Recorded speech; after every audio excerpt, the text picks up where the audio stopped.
Hey guys, welcome back to the channel. With Predecessor closing up its second closed alpha weekend and a third one coming up this coming up weekend, it's come to my attention that there's a lot of people who haven't played Paragon or any other MOBAs. They're following this game because it looks very interesting to them. They really like the style of it, but they really haven't played any MOBAs. So I wanted to put together a video that kind of helps people get through a game of Predecessor and know kind of in the general direction of what they need to be doing. So this video is basically going to cover a few topics that I wanted to talk about.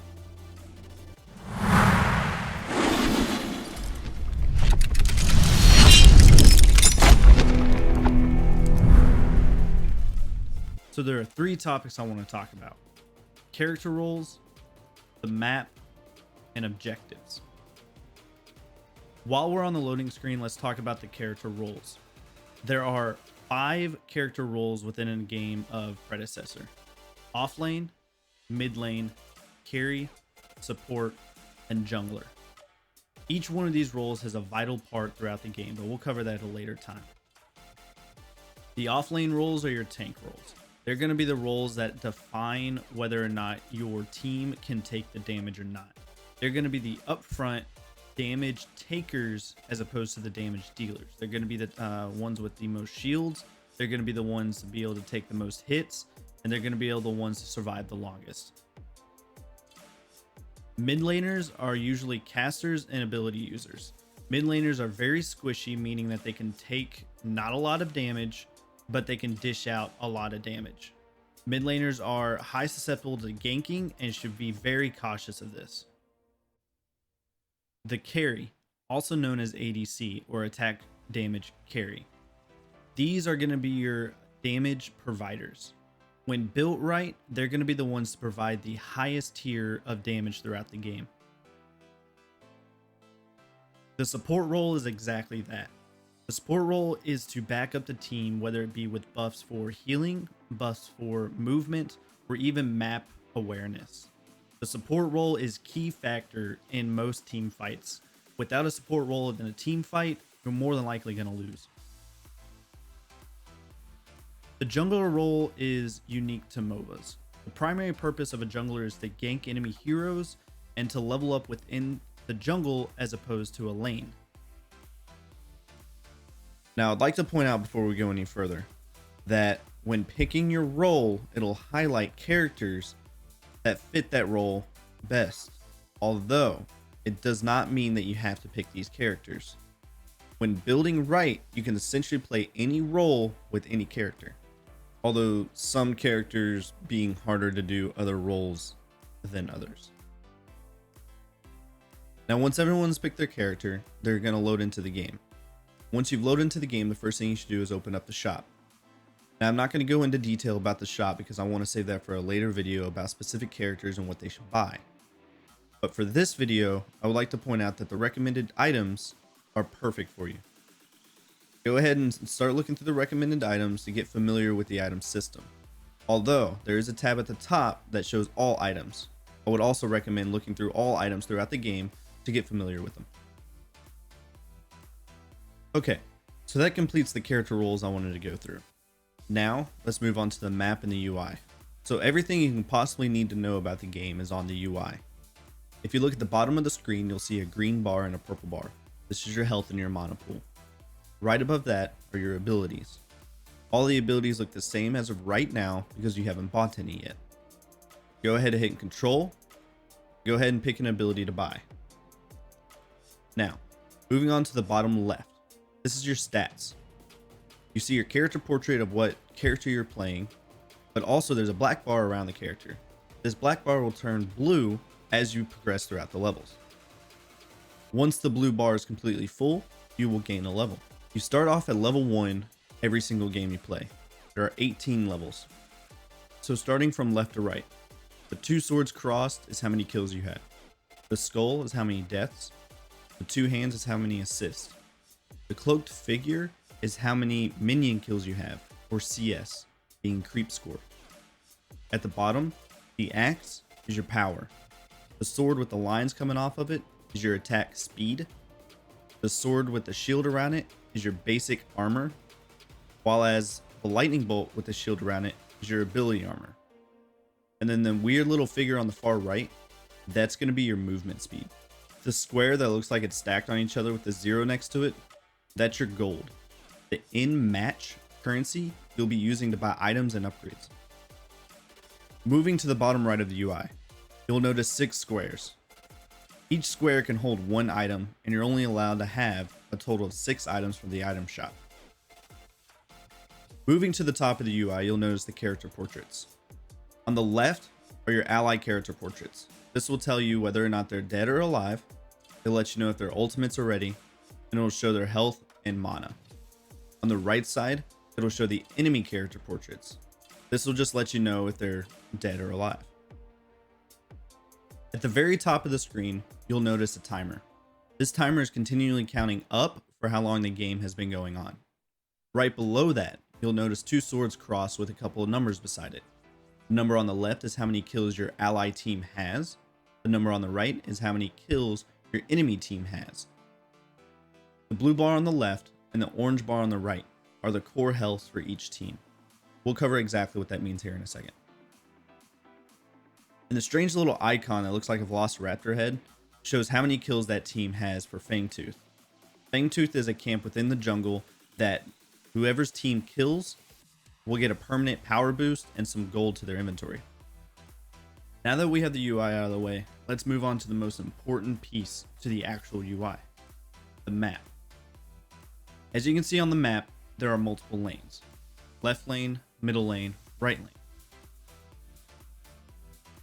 Each lane has a total of 4 towers, 2 ally towers with 2 enemy towers. Also in each lane, there's 2 inhibitors, 1 ally inhibitor, 1 enemy inhibitor. For the players in each lane, these are your objectives. Now the very top and the very bottom are the character spawns. Right next to that, you'll see a hollowed out circle. Those are your cores. That's the main objective of this game. Once a team has reached the opposite core and reduced its health all the way to 0, the match is over. Each lane will spawn minions. As the game progresses and time goes up, more minions will spawn for each wave. You remember those character roles I was mentioning to you earlier?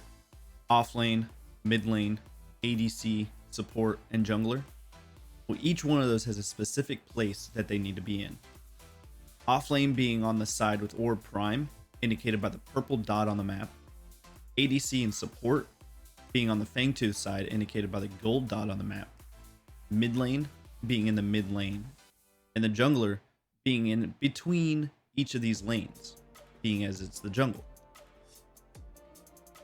No matter which side you spawn on, the off lane will always be the Orb Prime side, meaning it'll be a 1v1, while the ADC and support will always be the Fangtooth side, being a 2v2.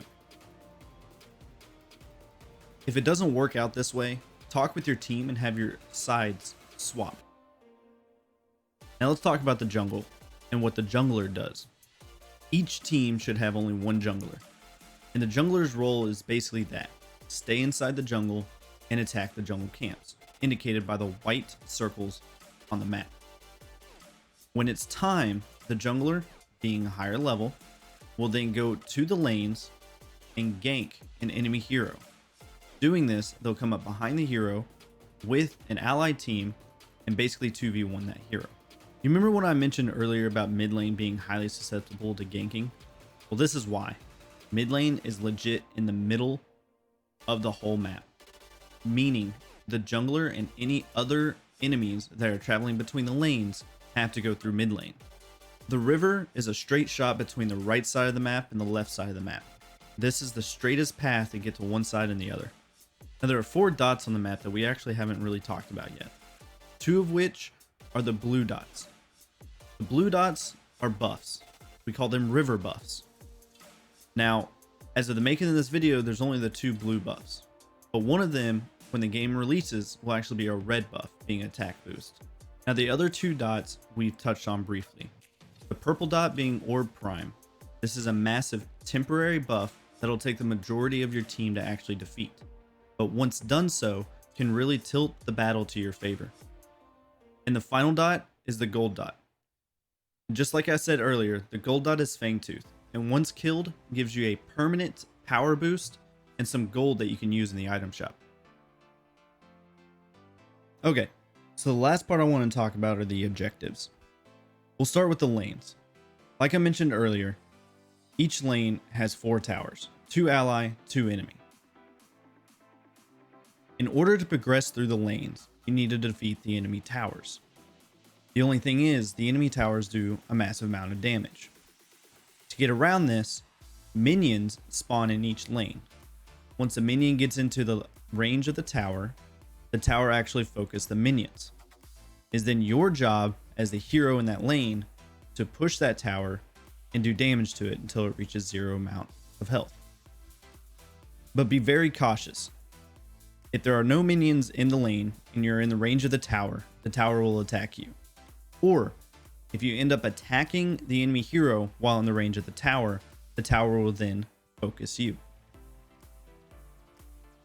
Once you've taken 2 enemy towers, the next part is the inhibitor. The inhibitor is the last line of defense for the core. Once a lane's inhibitor has been taken, the lane will start spawning super minions. Super minions do massive amount of damage and have a lot of health. Once you reach the core will do a massive amount of AoE, being area of effect damage. Meaning that if you're standing in the circle of the AoE, you're taking damage. The amount of AoE damage that is done to you pertains to how many inhibitors are left on that side of the map. So if there's 3 inhibitors left, the AoE will do a massive amount of damage. If there's 0 inhibitors left, the AoE will do minimum amount of damage. Now let's move on to the jungle. Like I mentioned earlier, the jungler's role is to attack jungle camps that look like this. While heroes in each lane will be getting experience and gold from minion kills in the lane, this is essentially how the jungler gets its experience and gold. Now let's move on to the blue river buffs. The blue river buffs give you both mana regen and movement speed. Now moving on to Fangtooth. Like I mentioned earlier, the team that kills Fangtooth will give a permanent boost to power and some gold to use in the item shop. Fangtooth's respawn time is significantly greater than regular white camps throughout the jungle. And last but not least, Orb Prime. Once again, like I mentioned earlier, Orb Prime, when defeated, gives a massive temporary boost that can really tilt the battle to that team's favor. Orb Prime does a massive amount of damage and has a large health pool. In order to defeat Orb Prime, the team has to come together and attack it at once. But be careful, if there are enemy teams around, they can try to take your kill. And there you have it, the knowledge you need to get you through a game of Predecessor. I put in a lot of work in editing on this video. It's actually the most edited video I have on my YouTube channel yet. So if you liked it, please consider subscribing. It actually helps me out a lot. And with that being said, guys, this video isn't an end. Stay classy.